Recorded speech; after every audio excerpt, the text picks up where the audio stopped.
मेरे प्यारे बच्चों, आप लोग कैसे हैं? आइए आपके लिए क्लास 10th के लिए एक नया वीडियो लेके आ रहा हूँ। भाग 1 से इस पाठ का नाम है यूरोप में राष्ट्रवाद का उदय।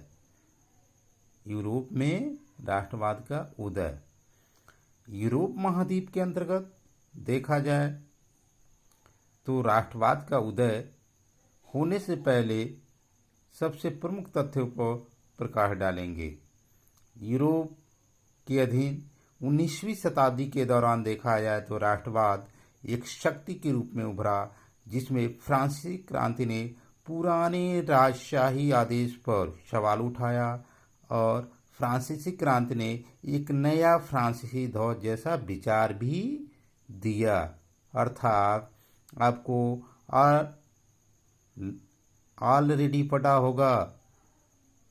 हमारे कहने का मतलब ये है, आप लोग को पहले से ही पिछली कक्षाओं से अध्ययन किए हैं फ्रांस की क्रांति में, जिसमें आपको उसमें बताया भी गया है। मैं एक वीडियो भी बनाया हूँ 9th के लिए, उसमें भी आप देख सकते हैं। वही चैप्टर जो है फ्रांस के बारे में बताया गया है, फ्रांस की क्रांति के बारे में, वही सेम आपका 10th में यूरोप में राष्ट्रवाद के उदय पर भी प्रश्न खड़ा करता है। यूरोप में राष्ट्रवाद का उदय होने का मुख्य तथ्य यही था कि 19वीं शताब्दी में जैसे ही नई पीढ़ियाँ उभरी, वे एक संघर्ष की, जिसमें नागरिक संहिता अर्थात नागरिकों ने अपनी एक ऐसे प्रशासनिक ढांचे बनाए और साथ ही साथ देखा जाए तो यहाँ पर नागरिकों की सुरक्षा के लिए, नागरिक हित के लिए विशेष अधिकार भी प्रदान दिए गए। और यूरोप में नागरिक सुरक्षा के साथ साथ देखा जाए तो 19वीं शताब्दी के दौरान जितने भी पहले घटनाएं घटी, 19वीं शताब्दी से पहले जितनी भी घटनाएं घटी, वो जो भी घटनाएं घटी थी अधिकांश राजशाही घटनाओं पर आधारित थी। लेकिन उसके बाद देखा जाए तो सबसे बड़ा प्रश्न ये खड़ा करता है कि आखिर में यूरोप महाद्वीप के अंतर्गत फ्रांस की क्रांति का उदाहरण देने का क्या तात्पर्य था। अर्थात यह सबसे बड़ा मुद्दा यही था कि फ्रांसीसी क्रांति एक ऐसी क्रांति जो 1789 को घटी, लेकिन वह एक ऐसी विशाल तथ्य सामने लाके खड़ा कर दी जो यूरोप महाद्वीप के सामने कि आने वाले घटनाओं में फ्रांस में जो भी घटना घटी वह दोबारा दूसरी कंट्री में न घटे, अर्थात दूसरे देश में इस तरह की घटनाएं घटी न। ऐसा राजा हो जो राजशाही होने के साथ साथ जनता पर अपना हुकूमत चलाए। उसके बाद नागरिक संहिता, जिसमें नेपोलियन ने फ्रांस में प्रशासनिक क्षेत्र में क्रांतिकारी सिद्धांत को भी अपनाया। नेपोलियन ने 1804 में नागरिक संहिता सिविल कोड लागू की, जिसमें नेपोलियन संहिता के नाम से जाना जाता है। अर्थात एक ऐसी नागरिक संहिता बनाई जिसका मुख्य तथ्य यही था। नागरिक संहिता के अंतर्गत नेपोलियन का यही उद्देश्य था, उसमें उनको एक जन्म पर आधारित तथ्य तैयार किया जाए, उन पर एक विशेषाधिकार दिया जाए और आने वाले समय में उसको कोई समाप्त न कर सके। नागरिक संहिता ने सामंती प्रणाली, भू व्यवस्था, जागीरी प्रथा अर्थात कह सकते हैं जागीरी प्रथा अर्थात भू व्यवस्था कह सकते हैं या जागीरी प्रथा, उसको समाप्त करने का सबसे प्रमुख व्यवस्थाएं लागू की नागरिक संहिता के अंतर्गत। अर्थात कहने का मतलब ये है कि आने वाले समय में अगर दूसरा लोकतांत्रिक व्यवस्था के अंतर्गत ही कोई शासक हो, शासक कहिए या कोई व्यक्ति जो नागरिकों पर अपना वर्चस्व स्थापित करे, यह व्यवस्था उस पर न लागू हो। उसके बाद आता है यूरोप में राष्ट्रवाद। यूरोप में राष्ट्रवाद के उदय के क्या क्या कारण थे, जो निम्न रूपों में व्यक्त किए गए हैं। पहला है नए मध्यम वर्ग का उदय, अर्थात कहने का मतलब है जो मध्यम वर्ग थे उनको आगे लाया गया, अर्थात उनको मौका दिया जाए। हमारे कहने का मतलब है जो निचले वर्ग थे उनको समाज में आगे आने का एक नई प्रावधान पेश किया गया, जिसके तहत नए वर्ग अर्थात जो नए लोग थे जिनको कभी मौका नहीं मिलता था उनको आगे लाया गया कि अपने भी विचार, अपने अधिकार, अपने तथ्य वह समाज में रखे। जैसे आप लोगों को पता होगा पहले भी इस तरह की व्यवस्थाएं होती थी राजशाही व्यवस्था में कि जो मध्यम वर्ग होता था उसको कभी न चुनाव लड़ने का हक कह सकते हैं या अच्छे पद पर होने का आप कह सकते हैं, उनको जैसे निचले और यहाँ तक कि निचले कहिए या पैर के नीचे दबे हुए, जैसे पैर के नीचे दबे हुए तथ्यों की बात करते हैं, उसी प्रकार के उदाहरण दिए जाते थे। उदारवादी विचारधारा का प्रचार। उदारवादी विचारधारा के अंतर्गत देखा जाए तो जो भी विचारधाराएं हो वह यूरोप में ऐसे विचार को जागृत करे कि आने वाले समय में कोई भी व्यक्ति उस विचारधारा से परिभूत हो, उसके खिलाफ न जाए, उसका कोई क्या है विद्रोह न करे। क्रांतिकारियों का उदय। क्रांतिकारियों का उदय का मतलब ऐसा भी, अगर कहने का मतलब ये है यूरोप में अगर राष्ट्रवाद का उदय हुआ हो तो कोई भी व्यक्ति क्रांतिकारी क्यों बनता है, उसके बनने का मुख्य उद्देश्य यही हो सकता है या तो उसको बनाया जाता है या तो समाज ही बनाता है या लोकतांत्रिक व्यवस्थाएं बनाती हैं या उसके घर के लोग मजबूर कर देते हैं या तो समाज मजबूर कर देता है या देश मजबूर।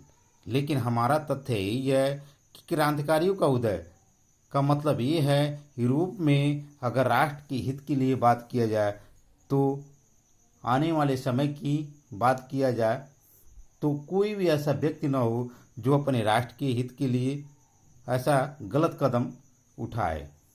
उनका कहने का मतलब ये था, अर्थात यूरोप में जितने विचारक थे उनका तथ्य यही था कि आने वाले समय में यूरोप में कोई भी व्यक्ति यूरोप महाद्वीप के अंतर्गत न जाए। यूरोप महाद्वीप के अंतर्गत जितनी भी कंट्री है तो उसके विचार में न खड़े हो, उसके विरुद्ध में न जाए। और उसके बाद है रूढ़िवाद की नई भावना या वियना की संधि। यह क्या थी? रूढ़िवादी नीति का मतलब क्या है?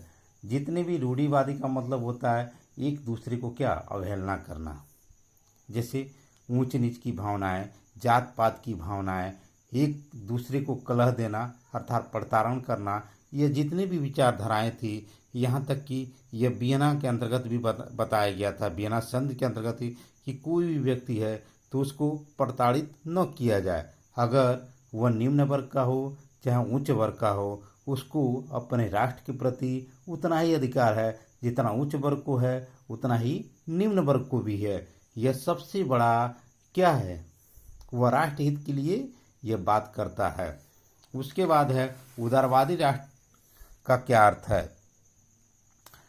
उदारवादी राष्ट्रवाद का मुख्य तत्व देखा जाए तो 19वीं शताब्दी की आरंभ में राष्ट्रीय एकता के एक विचार उदारवादी विचार से अधिक जुड़े।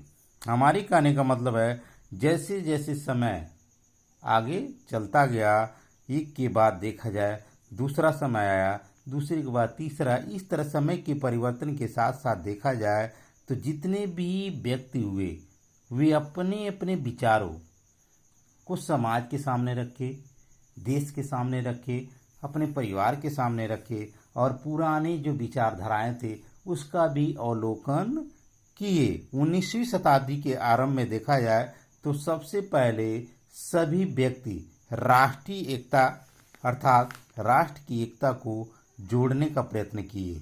चाहे भारत की ही बात किया जाए, तो आज हम 21वीं शताब्दी के अंतर्गत जी रहे हैं।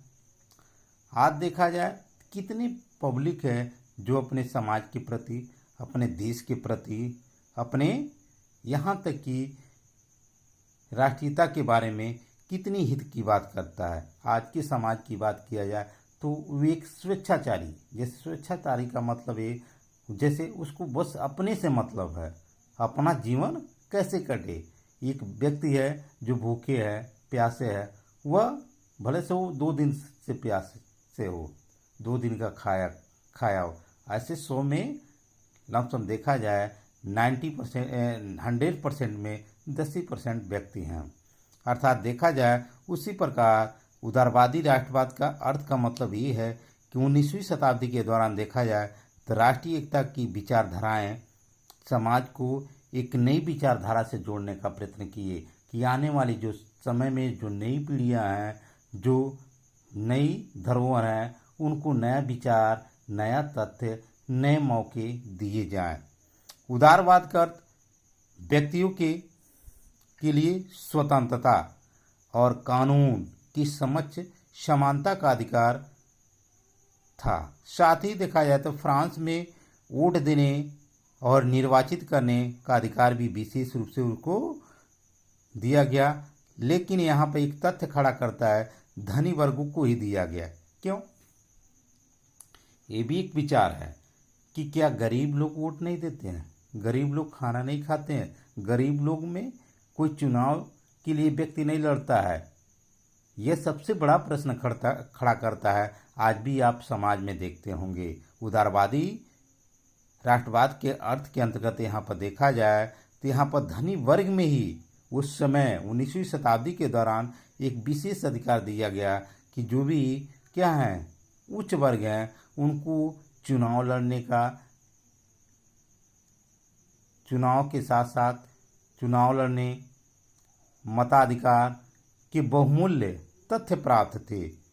देखा जाए तो जैसे जैसे समय परिवर्तित होता गया, अर्थात जैसे जैसे समय परिवर्तित होता गया, उसी प्रकार देखा जाए तो विचारधाराएं भी बदलती गईं और आने वाली नए समाज के लिए नए विचारधाराएं भी लागू हुए। और यहाँ तक कि जो पुराने समय में विचारधाराएं हैं वह धीरे धीरे क्या हुआ, लोग उसको लुप्त करते गए, अर्थात उसको छोड़ते गए। और यहाँ ही नहीं, उदारवादी और राष्ट्रीयता के बीच में देखा जाए यह सबसे बड़ा एक कलह भी पैदा करता है कि समाज में जितने भी व्यक्ति थे सबको अपना अधिकार दिया जाए एक समक्ष में। और यह यूरोप में राष्ट्रवाद के उदय का मुख्य तथ्य था। और साथ ही देखा जाए तो आज के लिए बस इतना ही। धन्यवाद बच्चों, अगले वीडियो में फिर मिलेंगे।